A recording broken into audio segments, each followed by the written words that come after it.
ప్రతిపక్షాలు ఎప్పుడైనా ఆరోపణలు చేయొచ్చు, దానికి మేము ఏ రకంగా కౌంటర్ చేయాలో మేము కౌంటర్ చేస్తున్నాం, అందుకని ఇక్కడ కూర్చున్నాం.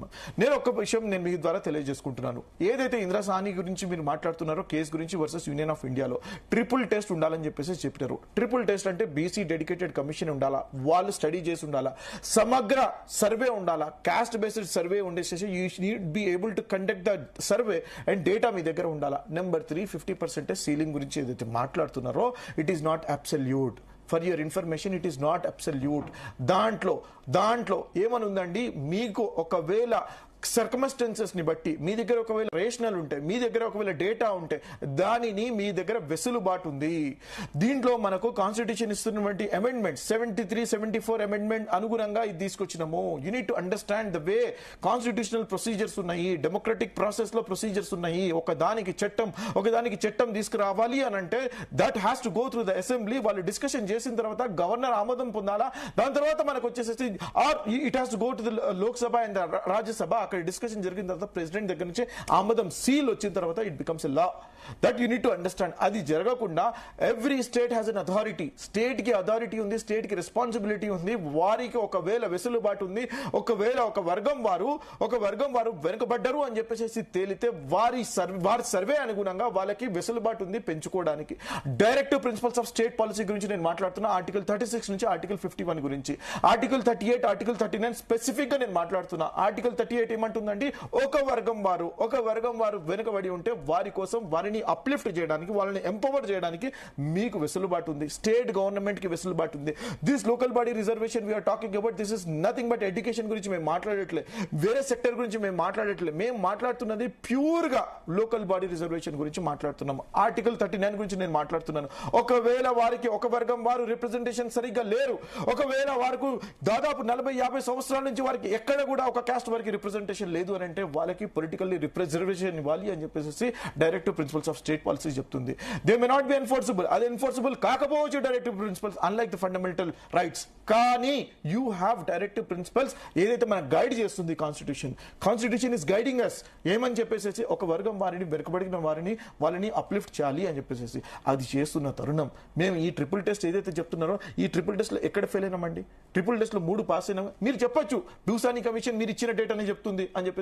when the time comes for us to prove, మేము సుప్రీం కోర్టులో నిలబడి నిక్కచ్చిగా నికార్సుగా 100% ప్రూవ్ చేస్తాము. మా దగ్గర డేటా ఉంది కాబట్టి. 1,30,00,000 మంది data is not a joke. వారికి అర్థం కావాలా 54 పారామీటర్స్ మేము తీసుకున్నప్పుడు it is an vast amount of data.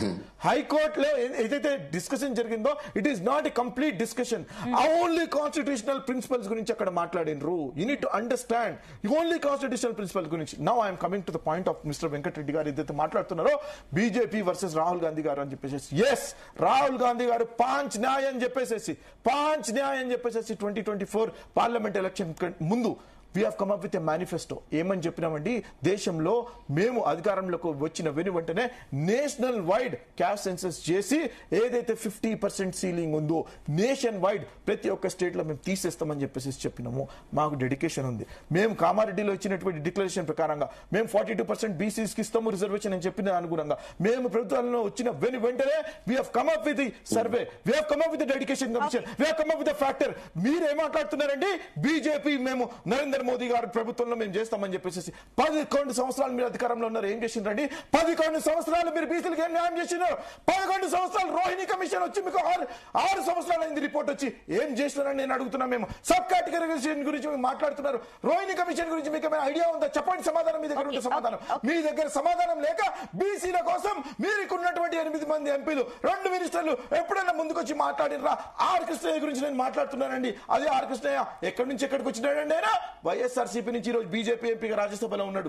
ఆయన ఏ రోజైనా అపాయింట్మెంట్ తీసుకొచ్చేసేసి డెలిగేషన్ తీసుకుపోయి సెంట్రల్ లో మాట్లాడే ప్రక్రియ చేసినాడా? ప్రతి ఒక్కరికి వీరికి ఎంతసేపు ఉన్నా సరే రాజకీయ విమర్శలు తప్పితే, రాజకీయ పబ్బం తప్పితే వీళ్ళకి డెడికేషన్ కమిట్మెంట్ లేదు. 100% అని చెప్పేసి ఏదైతే రాహుల్ గాంధీ గారు మాట్లాడినరో నేషనల్ వైడ్ గా సర్వే మేము చేస్తాం, బరాబర్ సీలింగ్ తీస్తాం, బరాబర్ రిజర్వేషన్ ఇప్పిస్తాం. మీరు ఈ రాజకీయ విమర్శలు చేస్తూ చేస్తూనే ఉండండి, తుమారా ముహ్ కాలా కర్తే హీ रहेंगे లేకిన్ हम 100% ప్లీజ్ వెయిట్. ఒక నిమిషం వెంకటరెడ్డి గారు, నేను మళ్ళీ వస్తాను నెక్స్ట్ రౌండ్. లింక్ ఇద్దరు ఉన్నారు మాట్లాడాల్సిన వాళ్ళు. ప్లీజ్ పాయింట్స్ నోట్ చేసుకోండి. ఎస్ గౌతమ్ గారు గుడ్ మార్నింగ్ అండి. Good morning madam. జయరామ్ గారు గుడ్ మార్నింగ్. వస్తానండి, ఒకసారి గౌతమ్ గారు మాట్లాడిన తర్వాత నేను మీ దగ్గరకు వస్తాను. జయరామ్ గారు. ఎస్ గౌతమ్ గారు, సో ఏదైతే మేము సుప్రీం కోర్టు ముందుకు వెళ్తున్నాం, బీసీలకు సంబంధించి 42% రిజర్వేషన్లకు సంబంధించి కూడా మళ్ళీ అక్కడ స్టే లీవ్ తీసుకోవడానికి కూడా అటు రాష్ట్ర ప్రభుత్వం సన్నద్ధం అవుతుంది. అట్ ద సేమ్ టైం వీళ్ళు ఇంత కష్టపడుతుంటే కూడా మీరు వచ్చేసి ఇట్లా డ్రామాలు ఆడుతుంది, మొత్తంగా రేవంత్ సర్కార్ డ్రామాలు తప్ప ఏం లేదని చెప్పేసి కేటీఆర్ కూడా కమెంట్స్ చేస్తున్నారు. ఏంటి దీన్ని ఏ రకంగా సమర్థిస్తారు? మేడం అందరికీ నమస్కారం. నేనేమంటున్నానంటే ఇప్పుడు కాంగ్రెస్ పార్టీ ఈ రోజు మాట్లాడుతుంది కదా, వీళ్ళకి ఏం చేయాలని అంటేనండి, ఈ అమ్జద్ ఖాన్ గారికి ఇక్కడ లోకల్ నాంపల్లి కోర్టులో ఒక జడ్జిగా పెట్టాలండి, రేవంత్ రెడ్డి గారికి హైకోర్టులో ఒక మెయిన్ జడ్జిగా పెట్టాలి. ఇక మిగతా ఈ బీసీ మన మహేష్ గౌడ్ గారు కూడా ఉన్నారు కదా, వీళ్ళకి అక్కడ పెట్టాలండి. ఎక్కడ సుప్రీంకోర్టులో మహేష్ గౌడ్ గారికి సుప్రీంకోర్టు జడ్జిగా పెట్టాలండి. అయితే ఇప్పుడు వీళ్ళు చెప్తున్న న్యాయ సూత్రాలన్నీ కూడా వర్తిస్తాయి. ఇప్పుడున్న జడ్జీలు ఎవరు కూడా ఈ రాజ్యాంగాన్ని చదవకుండా, ఆర్టికల్స్ చదవకుండా వీళ్ళందరూ అక్కడ జడ్జీలుగా చేస్తున్నారండి. నాకు ఇప్పుడు ఈ ఖాన్ సాబ్ చెప్పిన తర్వాత కాంగ్రెస్ వాళ్ళు ఏం చదవకుండా, ఆర్టికల్స్ చదవకుండా, రాజ్యాంగం చదవకుండా వాళ్ళకి అనవసరంగా జడ్జి పదవులు ఇచ్చిండ్రేమోనని నాకు ఆయన చెప్తుంటే, మాట్లాడుతుంటే నాకు ఇప్పుడు అనిపిస్తుంది, అనవసరంగా ఇచ్చిండ్రు, వీళ్ళకి ఇచ్చి ఉంటే అయిపోయేది అని చెప్పేసి. ఎంత దారుణం మాట్లాడుతున్నారండి. 9th షెడ్యూల్లో చేర్చకుండా, 9th షెడ్యూల్లో అమెండ్మెంట్ జరగకుండా ఇది ఎట్టి పరిస్థితిలో ముందుకెళ్ళదని క్లియర్ గా మాట్లాడుకున్న తర్వాత మేము అది చేసినాము, ఇది చేసినాము అని చెప్పేసి నేల విడిచి సాము మాట్లాడడం ఎందుకు మేడం? ఎందుకు బీసీని మళ్ళీ మీరు ఇంత దారుణంగా మోసం చేస్తున్నారు? ఎందుకు మాట్లాడుతున్నారు ఇట్లా? అంటే అక్కడ జడ్జీలకు తెలియదా విషయము మాట్లాడడానికి? లేదా ట్రిపుల్ టెస్ట్ ఏంటి అనేది తెలియదా వాళ్ళకు? అదేవిధంగా బీసీ రిజర్వేషన్ ఎంతవరకు పరిమితి చేయాలి, రాజ్యాంగ పరంగా ఎన్ని మనకు రిజర్వేషన్స్ ఉన్నాయి, ఈ రిజర్వేషన్ లో 50% క్రాస్ కాకుండా ఎట్లా చేయాలి, ఏ రకంగా చేయాలని చెప్పేసి అంటే అక్కడ ఉన్న వాళ్ళకి ఎవరికి అర్థం కావట్లేదా, లేకపోతే అర్థమయ్యే ఇట్లా చేస్తున్నారా?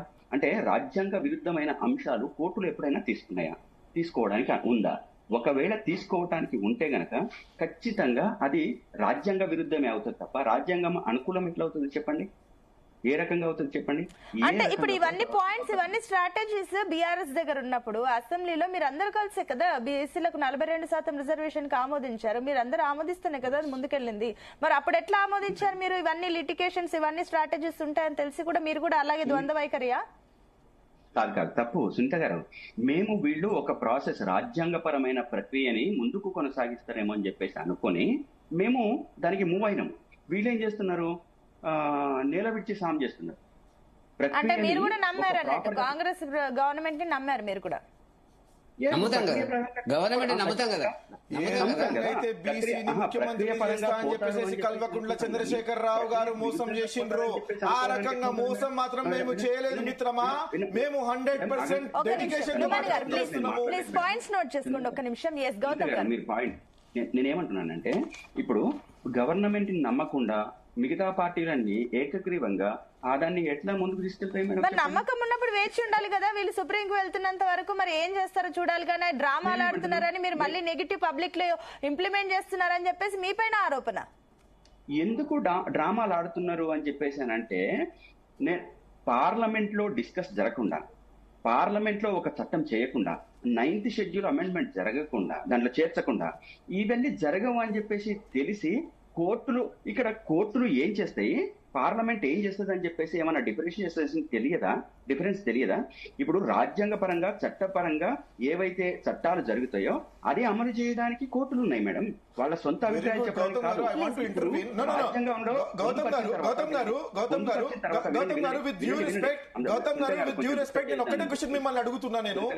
ఒకటే క్వశ్చన్ మిమ్మల్ని అడుగుతున్నా నేను మీరు ఏదైతే 9th షెడ్యూల్ యాడ్ చేయాలా, జ్యుడిషియల్ రివ్యూ రాకుండా ఉండాలి అని అంటే, ప్రొటెక్ట్ చేయాలి అని అంటే, తమిళనాడులో ఏ రకంగా అయితే 69% ఇచ్చిండ్రో ఆ రకంగా చేయాలి అని అంటే 9th షెడ్యూల్ యాడ్ చేయాలని చెప్పేసి మీరు అంటున్నారో, yes that is a parliamentary procedure, that is a democratic process. మీరు ఏదైతే మాట్లాడుతున్నారో, నేను మాట్లాడుతున్నది కాన్స్టిట్యూషనల్ అమెండ్మెంట్ 73-74 గురించి మాట్లాడుతున్నా. కాన్స్టిట్యూషనల్ అమెండ్మెంట్ 73-74 లో are the states not having the authority to give the reservation in the local bodies? Answer me this, yes or no. Yes. తెలియకపోతే తెలియదని చెప్పండి. సునీత గారు ఒక అంటే అక్కడ కూర్చున్న ఇప్పుడు హైకోర్టులో కూర్చున్న జడ్జి గారికి ఈ అమెండ్మెంట్ అరే హైకోర్టు జడ్జి గురించి వదిలేయండి స్వామి. అక్కడ ఏజీ ఉన్నారు, అడ్వకేట్ అడిషనల్ జనరల్ ఉన్నారు, లాయర్స్ ఉన్నారు, వాళ్ళు మాట్లాడతారు. They will put the case. ఒక్క నిమిషం నేను మీరు ప్లీజ్ పాయింట్ నోట్ చేసుకోండి. ఎస్ గౌతమ్ గారు ఈ పాయింట్ క్లారిటీ ఇవ్వండి దయచేసి. ఇప్పుడు సుప్రీం కోర్టు అనేక జడ్జిమెంట్స్ ఇచ్చింది మేడం. అనేక జడ్జిమెంట్స్ లలో హైకోర్టులు ఇచ్చిన స్టేట్లలో సుప్రీంకోర్టు ఇచ్చింది నేషనలైజ్డ్ గా. ఈ నేషనలైజ్డ్ గా ఇచ్చిన దాంట్లో ఎక్కడ కూడా 50% క్రాస్ కావడానికి వీల్లేదని చెప్పేసి సుప్రీంకోర్టు చెప్పింది. ఇది రాజ్యాంగంలో ఉన్నదే, చట్టం అయిందే. ఈ రెండింటిని అమలు చేసేదే కోర్టులు, సుప్రీంకోర్టు కావచ్చు, హైకోర్టు కావచ్చు. దానికి విరుద్ధంగా ఏమీ పోవు. మేమేమంటున్నాము, వీళ్ళు పార్లమెంట్ లో చట్టం చేసిన తర్వాత, 9th షెడ్యూల్ లో చేర్చిన తర్వాత అది ఆటోమేటిక్ గా ఎవరు ఏ కోర్టు అడ్డు రావడానికి అవకాశం లేదు. రాజ్యాంగబద్ధంగా జరిగిపోవడానికి అవకాశం ఉంటది.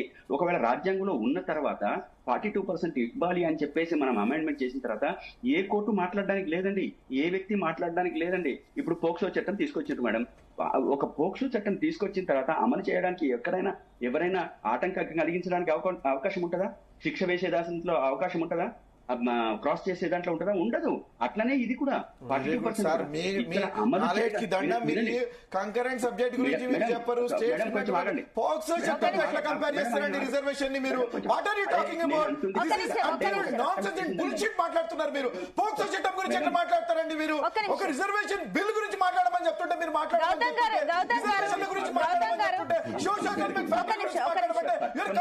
పోక్సో చట్టం గురించి ఎట్లా మాట్లాడతారు? ముఖ్యమంత్రి చేస్తారని చెప్పినాడు కేసీఆర్. దాని గురించి పోయి మాట్లాడండి. 50% గురించి మాట్లాడుతున్నారు మీరు. Supreme court it is a guide line.